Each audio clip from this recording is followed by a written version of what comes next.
តើនឹងមានអ្វីប្លែកសម្រាប់ខែនេះ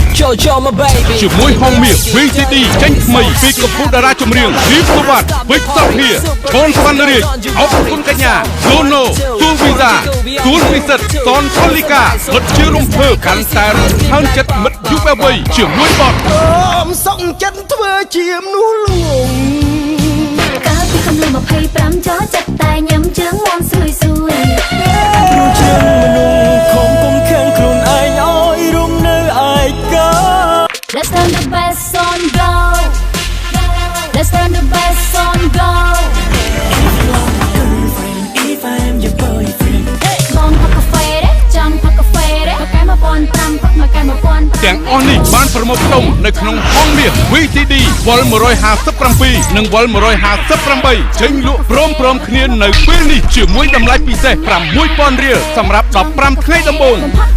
ហងមាសនិងរស្មីហងមាសជាទីពេញចិត្តរបស់លោកអ្នក